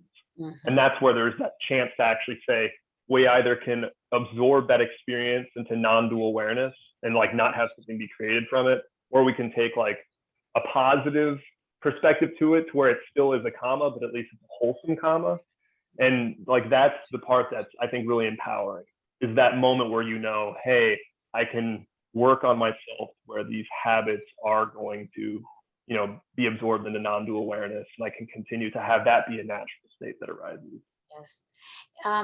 It really does get to the whole complexity of intention, and it's an amazing complexity, because it is one among many factors. And then I always go, well, where did the intention come from? But you're there, and you can set up some future karma by practice and training and keeping mindfulness as much as you can. But there's a very good book, The Wings to Awakening. I think Thanissaro Bhikkhu does a wonderful job with the weave of present influences and all of this past complexity that is exerting forces on us. And he does a really good job with that. And I might talk about it a little more tomorrow when I talk about the aids to enlightenment. But clearly, although I can truly say I don't understand it, clearly there is some force of intention that can mix in there. Sometimes I can mix in all the intention in the world and it's just a drop in an ocean, and sometimes it's the ocean itself. But there's clearly something in the present that is stopping all the mechanism, or mechanisticness is what I really mean. So Bhante, I'm kind of wondering, do you want to say anything about this? Because we're in your zone now, I feel. Is there anything else that you would like to add about emotion and intention? And I would like to add something about the karma you were talking about, because as long as we breathe, I think we make karma. So we continue to accumulate karma, and still it is not something that we solely depend on. We also have the monitoring capacity, we have the controlling ability, and we also, let's say, like you continue to harvest some good thoughts, positive energy. Let's say like you don't get angry for 1 week and you continue to build up, and you know, those negative thoughts will not have a condition to come and attack you. So your brain waves will be very positive and strong, and there is no condition for those negative thoughts, negative karma, which you must have done maybe some births ago. They are trying to find a loophole in you, and you don't give a chance, and they might not come back forever, you know. So we continue to inculcate those positive and good thoughts, wholesome thoughts, and do not allow the unwholesome thoughts to come in. And also you try to get rid of the unwholesome thoughts that you already have in you, and recognize them, identify them, and get rid of them. And there you go, you have the capacity to control, you know, you are in control. So it's pretty much what we call the yoniso manasikara, the alertness. So we are always and sati and sati sampajanya, this mindfulness, that feeling all the time, consciously making some effort. So nothing will stop you from progressing in your spiritual journey. yeah, I like that. Nothing will stop you from progressing. It's true. Maybe you have ideas about what progressing is that you don't meet, but nothing stops the movement of it. If you're determined in that way. Are there any other thoughts here? I did have one thing, kind of go back a little bit to where you were talking about changing the way we think and reaction on emotion and keeping a journal. This is more or less, I don't know if anybody needs to hear this, but seeing a therapist or keeping a journal, it's okay to let go of that ego and do that. It's okay to see a therapist just on the basis of, I want to improve my quality of life. It's so, we're all at an age now where a lot of our things that we do are habitual, and you think that they're okay and that they're just fine, and you're not causing harm to anybody. And it's amazing how much better you feel when you don't even realize that you're feeling bad in the first place. So you just grow accustomed to the way that you are, and you don't even realize some of the things that you do are emotional or just habitual or just based off of how you were raised, and you don't think that they're necessarily wrong or causing harm to anybody or discomfort, if you will. So yeah, I agree with you. I just wanted to emphasize a journal, just so that you could go back and be like, oh wow, I did that. Oh, okay. Or just speaking with a therapist or anybody, it's a very positive and enlightening thing. Yes. Well, he wasn't paid to make that statement. I couldn't agree with you more, because we do get so embedded in our own processes. We are nothing but a bunch of our own processes. Mm-hmm. How are we going to see them if we don't bring in something to bounce off of? So a therapist is a great thing, because when a therapist can just simply reflect back some of what goes on with your processes, then you see them through another person's eyes. It's not objective truth at all, but it is another person's eyes whose goal is to help you understand, and who's working towards that. And I think writing is simply amazing. This is a really big part of my career. As a psychologist, I was really into therapeutic writing, and that's actually how I got to Buddhism, because I was doing research about that, and I stumbled onto the Mind and Life book on destructive emotions. Yeah, such a great book, such a great series of books. And so I just reading, because I'm like journaling for emotional balance and stuff, and teaching that. And then I read that, and I thought, wow, that's interesting. I should try meditating. So that's how I found my way. And I really can't agree with you enough that journaling has a magic, because in that case, there's not another person, it's just you. But somehow, if you get into a kind of a regular writing practice, you will find yourself writing things that you don't even know where they came from. It's your hand and your mind, but we are just a bunch of processes. So if you open yourself to other processes, you can inform yourself through your own writing in an amazing way. Yeah. So thank you, because I really, really have seen tremendous benefit in my own life and with other people through that kind of process. Now, some people are not so inclined towards writing, and that's just the way it is. Some people do this same kind of process with visual art or sound or physical exercise at times too. But if you really make a regular habit of using some format to look at your processes and not just be in them, it's automatic growth.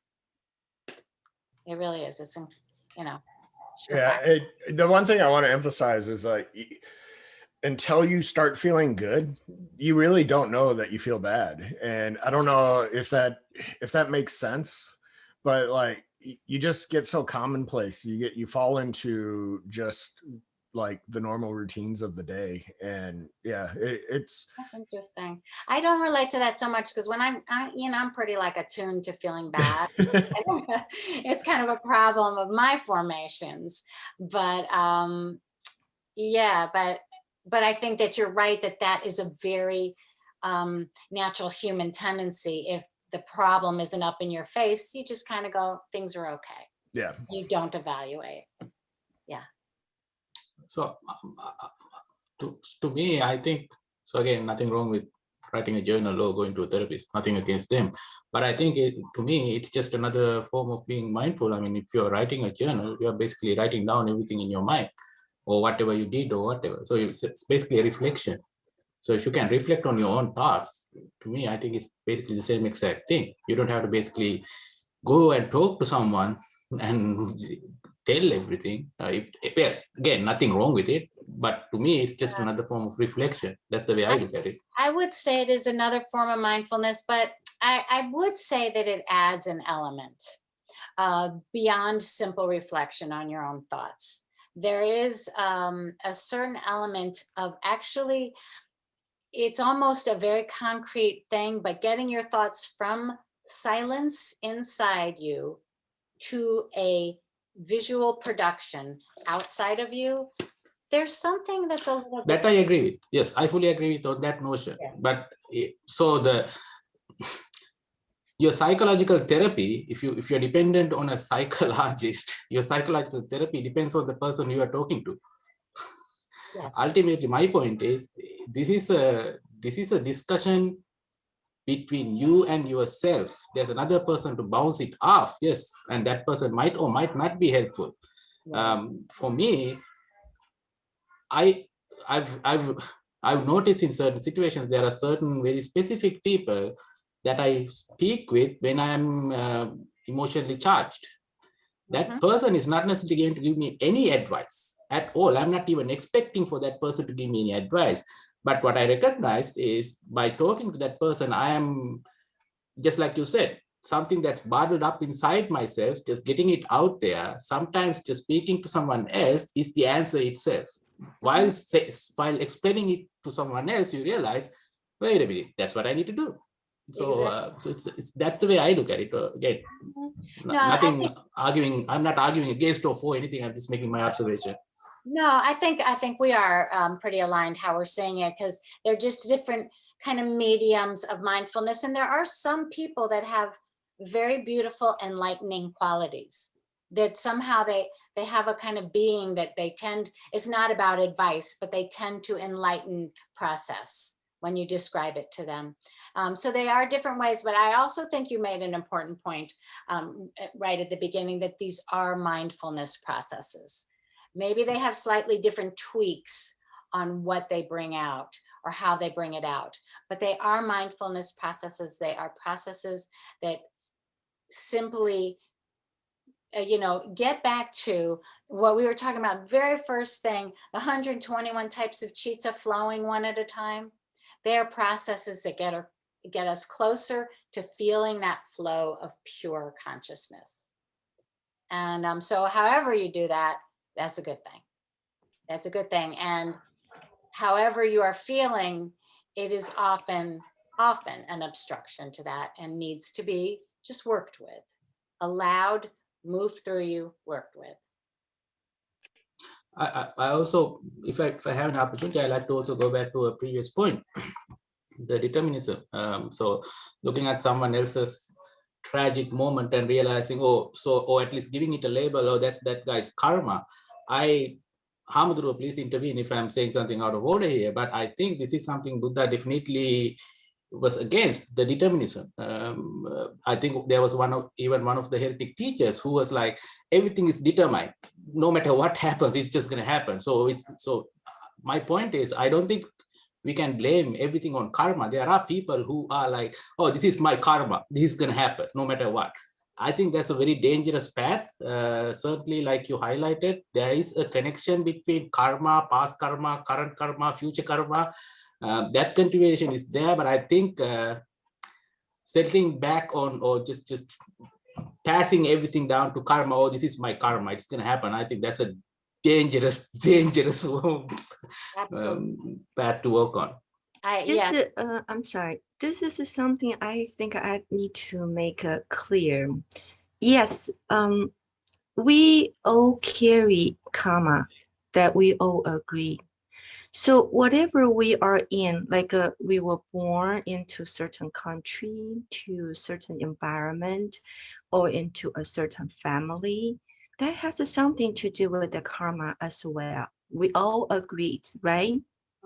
So like the little girl was brought up by the wolf. She had her karma to be brought up by the wolf, right? But I'm not here to against saying that after we have the karma, we need to totally accept it and don't do anything about it. What I was trying to say is when we see something coming through in front of us, realize what happened. Maybe we don't know exactly what happened to that person to bring him or her to this current state. But at least we know there is a karma that's playing to bring this person here in this condition. That's all I want to say. Mhm. But after that, like we all have our karma, how do we deal with it? Because it comes with us. And I don't deny that we should do something about it. So I think this has nothing to do with the determinist or all that, the fatal it is and all that. So I just want to make it clear. When I see something, I think Buddha taught us we all carry karma, and karma has 4 different type of karmas, right? One will bring into a certain realm, certain faith, wealthier or poor, all that. And then, but once you are in, but if you are not taught, if you are not trained, then you suffer through with the second dart. But if you are taught and you are trained and you want to cultivate, you want to practice, then you can eliminate the second dart. That's all it is, isn't it? No, I think that you are making sense, and that is the point of really our study and what the Abhidhamma is teaching us is where we can intervene given a system of karma that is beyond our comprehension, but present. Where can we most powerfully intervene? Because the more we understand, I think the more we really watch for those fine points. And the more we watch for those fine points, the more we move them. The more we make different decisions and bring Yoniso Manasikara, am I saying it right, sort of right? The more we bring that to our world, the more mindful we are. But it just, yeah, so I think that's exactly why we're here. Why we, look at 121 types of chitta. It's because it kind of opens more of us to like the idea of where can we work our own consciousness fates. And the fact that we're humans already, huge karma. And another thing I like to share is because I was born in Taiwan, and the condition was not that great as in the United States. So when I was in elementary school, we had like 72 students with the one teacher, 72 students. And so in that environment, we were all taught that when the teacher started talking, you keep your mouth shut. And everybody, all the parents were trained to be on the teacher's side. When the teacher said your child is something not right, then the parent will go home and do something, penalize the child for the teacher. So it's like a perfect team. And we never heard, like, because both of my kids were born in here, I brought them to the preschool, all that. And I noticed over here in the United States, the teachers will emphasize so much that you are very special. You are very good. Whatever you do, you are special. But the environment that I grew up, we were never told that we were special. We always looked at it as a team. You are no special. If you get 90 out of 100 on the test, they're gonna say, why didn't you get a 100? But over here, if you get a 69, they say, great, good job. You are wonderful. Continue doing great. So I started doing the comparison. Then, like my kids were growing up here, they have such different personality than mine. I could be in a way that people don't have to pay attention to me because I've been used to be on my own. There's no way I could gain or obtain so much attention because too many students in a classroom. And if you think you are smart, there are other people even smarter than you. So we are nobody, right? Well, And then, so coming down here, then you will say, because you are nobody. So there are a lot of things you don't really care about your own feeling, because nobody really pay attention to you. But yeah. here, then we talk about feeling a lot. How do you feel? Why? How do you release it? So I don't know if it's somehow this is a cultural stuff as well. Oh, it definitely is. But I think that's really interesting how you describe it. And it kind of gets to Corey's point a little bit, that the background of what you learn about yourself, you don't really question. You know, you had a different background than your children have. And you don't really question it. You just, for a long time, you just think the background is the truth. Like just looking out the window, I don't question that the sky is there and then the road. But really, there's all this other stuff going on too. And it takes a certain kind of experience to cause you to question the background of your thinking and feeling and experience. I mean, you had a whole set of variables that were so different. And when I was putting together that developmental psychology thing, I was trying to make sure not to make it too American, because you know, there are certain basic stages of emotional development, and you know, I'm so American. I was trying to think past that, but you really don't question your background until you question your background, until something rattles the cage and rattles the background and makes you question it. And so good karma, to me, is having enough hardship to question things and having enough resources to practice. And we probably all fall within that range. And that's why we have the good karma to be progressing. And you have a very, very great comparison because you've lived in two different cultures that I can't approximate, but you bring that to us. And that's a different perspective than many of you have. Yeah, and also because the resources were so limited in Taiwan, the time that I grew up, we only had a very few universities to go to. So all the students have to study so hard in a way that not only you understand, but also you need to know the answer as soon as you see the question.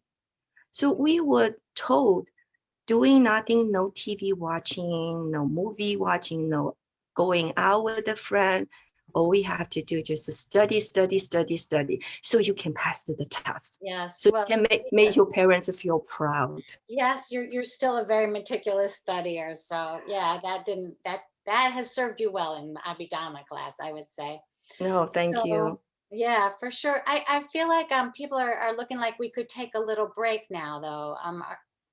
Am I reading faces okay? Okay, so let's just take a little 10-minute break. It's 5:10, come back at 5:20. Let's see if we have more thoughts on this topic, or we'll just do a little bit more of another topic from the compendium of miscellaneous. But we'll see how we're doing in 10 minutes, okay? Okay. Yeah, that is another really fun way to approach it. And it's good because, you know, we need to shake things up. So I hopefully will get on later, but I'll probably be texting you with like, help in a while. Okay. Well, okay, we're back. You know, I had some other sections for tonight, but I think that it, you know, to throw in a whole nother thing is too much. So I wanted to do a couple other things. I have like some little loose ends on emotions. One thing I forgot to do is a loose end. Could you now rate again from 1 to 100 how much control you feel you have over your emotions? Okay, let's just rate again. Forget about what you did, just right now. 1 to 100, 1 being zero control, 100 being total master of feeling.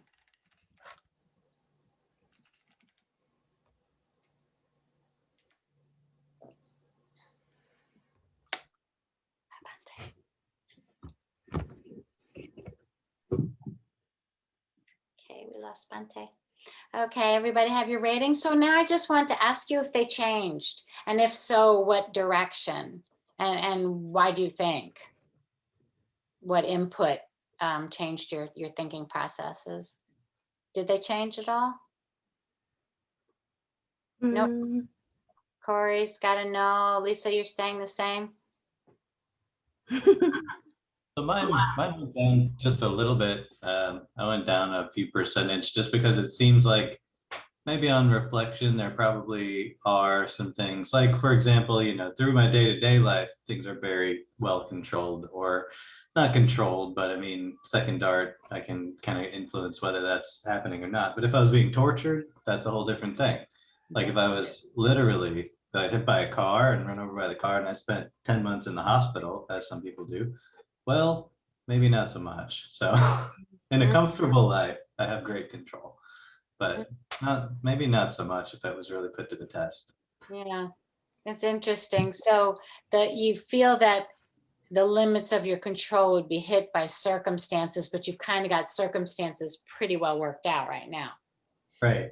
Yeah, Yeah. that's interesting. Because And to me, that kind of goes to lack of control, because you're counting on circumstances, but you're saying that you have circumstances pretty well. I mean, we do have some control over our circumstances, some control. Although there was an interesting study once where they studied people who had actually literally been in car accidents and people who had won the lottery. And the lottery people did not feel better.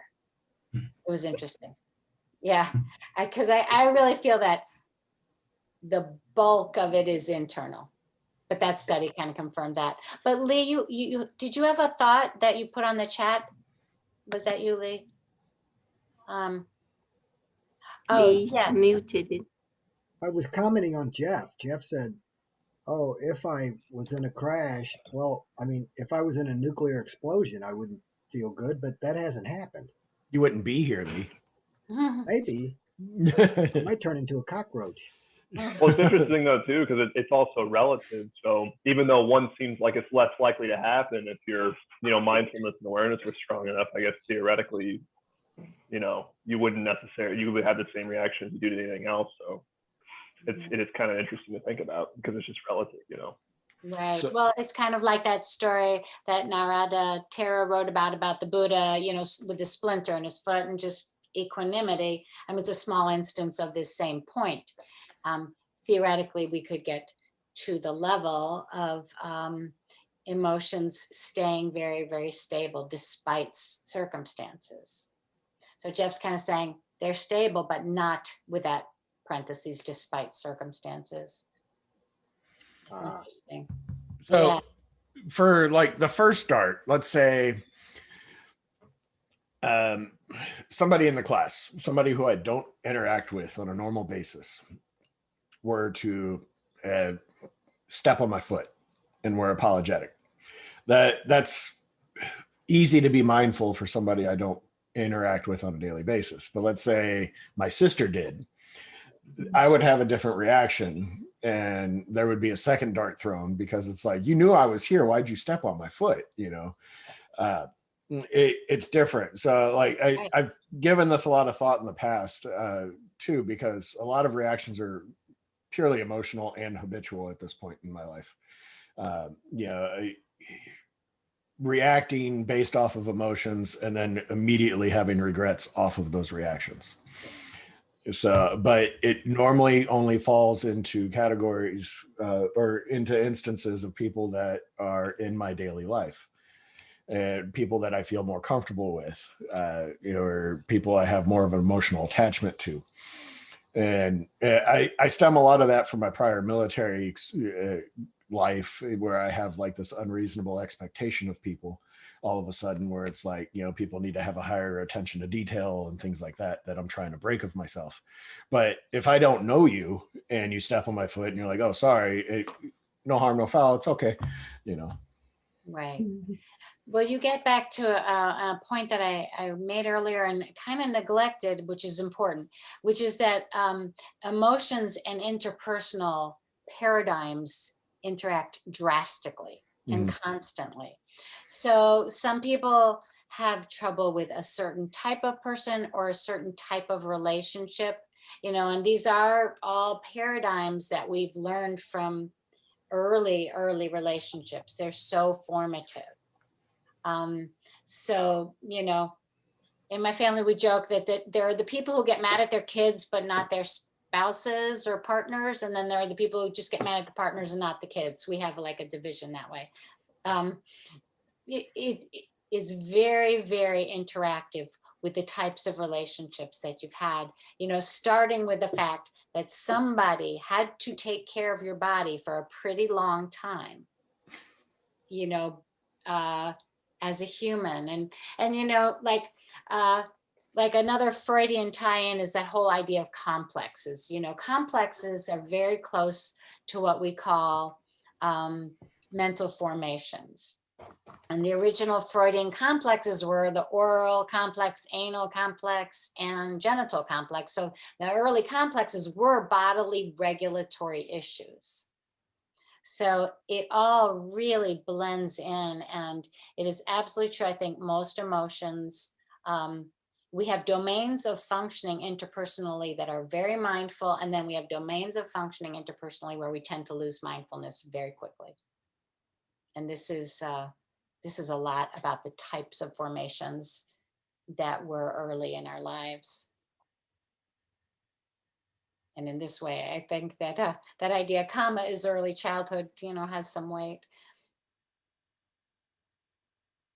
I was thinking about the reaction to different people based on the relationship. Is that something because the behaviors all comes down to vibration? We all carry certain frequency of a vibration. So when you meet with someone, that frequency doesn't go along with yours, you tend not to be as nice to that person, right? Mm-hmm. Well, I think that's another way to express it. Yes. And you could say like your frequencies are mismatched, but you could also maybe look back and say those frequencies relate to experiences you've had, and that you've had different kinds of experiences with people. So it's another way to state it in terms of the frequencies, but I think that is absolutely right. We sometimes, I mean, we all have, you know, very distinct, you know, the first impression. We have reactions to people. I think they're very interesting. One thing I always, you know, I'm kind of at the end of my career and I'm not taking new people, but whenever I used to have a new client in my office, I always paid attention to opening the door to the waiting room for the first time and looking at them.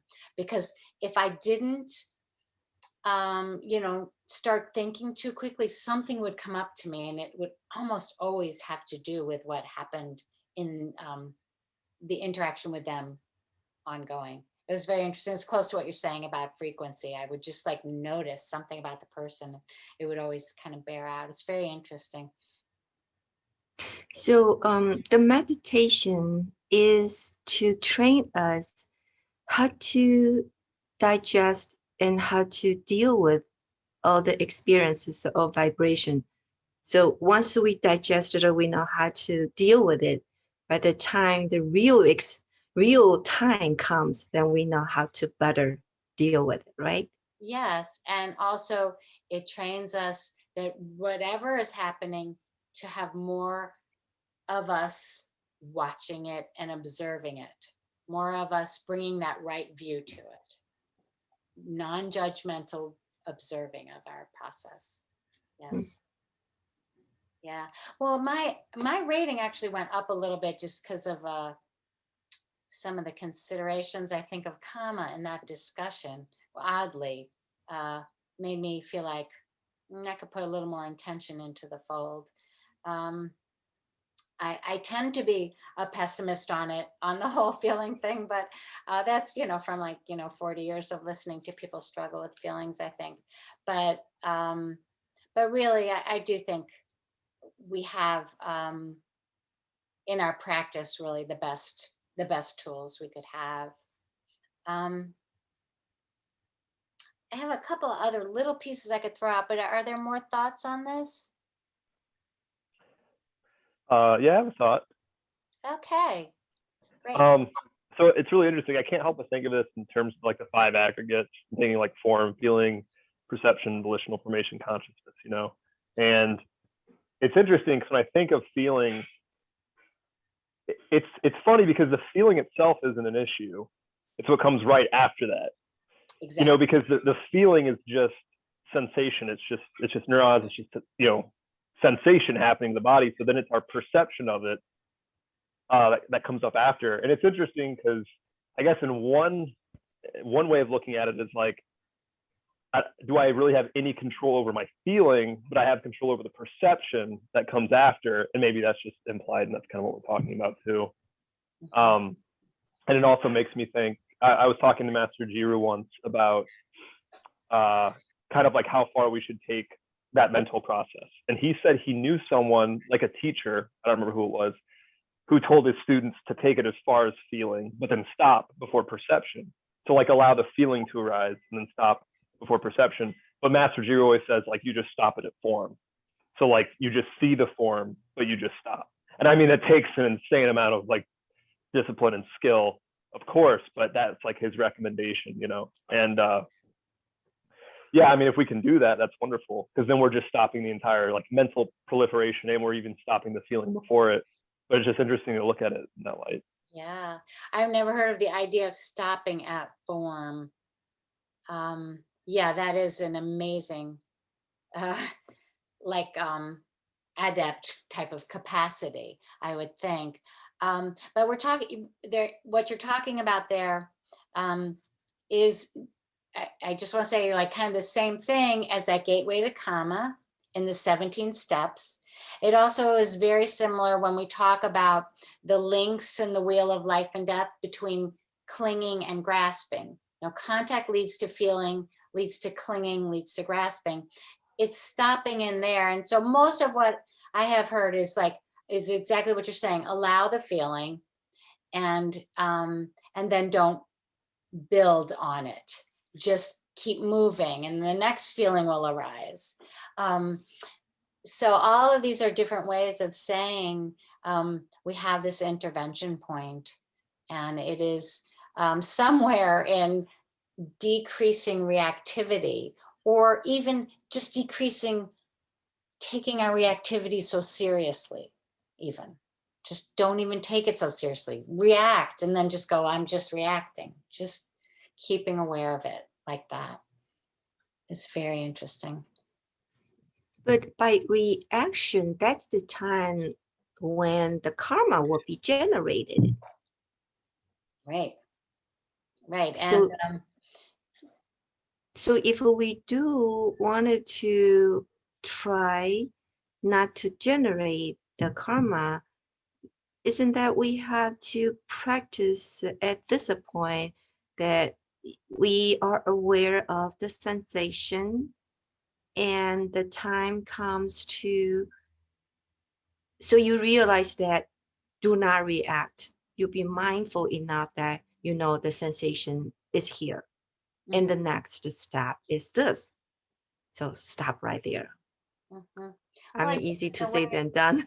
Yeah, you're describing a bit what Kai was talking about, just almost stopping at form, which seems like a really kind of ideal thing. But maybe Ideal. there are, yeah, but maybe that is what we shoot for. Just, I think the way we are wired as human beings, we react bodily. You know, there are certain reactions we do not have any control over, like our reflexes. And I think we probably have certain reflexes emotionally that we have very little control over. But even that, just allowing it to be and not making a thing of it is a powerful intervention. It's a powerful intervention of non-intervening. Yes.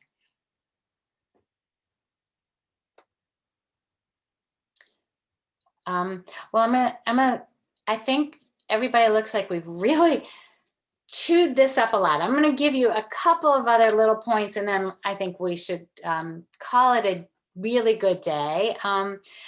And no, just one point. There's enough is enough.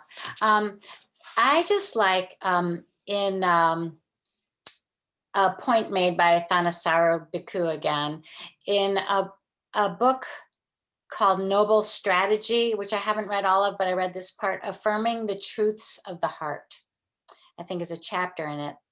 And he talks about Samvega, if I'm pronouncing that correctly. And that is that urgent feeling of like, I got to practice, my hair's on fire thing. And he describes it as the oppressive sense of shock, dismay, and alienation that come with realizing the futility and meaninglessness of life as it's normally lived, a chastening sense of our own complacency and foolishness in having let ourselves live so blindly, and an anxious sense of urgency. I've usually heard this word translated as urgency, like an urgency of practice. But I think it gets a little to what you were talking about, Corey, and also you, Jeff, about like kind of rattling the background when something happens and all of a sudden you realize, oh, like you realize that we're going to die or something. You realize really what's happening here. And we're in this human body and this is just for a little bit. We're not really from here. We're just here for a bit. And you know, you have those moments when you realize that and you just feel like practice is so urgent. You can't possibly get to it quick enough and hard enough and serious enough. And that's a particular like kind of Buddhist emotion. And I like it. I like the term. In this piece, he you can find it online. But he has a real humorous part about like if Prince Siddhartha had been alive now, what would have happened, and how his parents would have sent him to therapy and what he would have done. And it's really, really a good little description. And he contrasts Samvega with pasada, you know, clarity and serene confidence. And he says that's what keeps Samvega from turning into despair.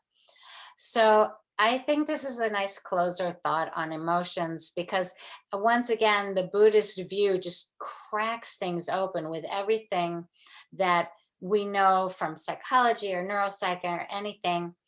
It's interesting to look at it, but I always think that the Buddhist view has a broader base and at the same time can be much more specific and much more careful.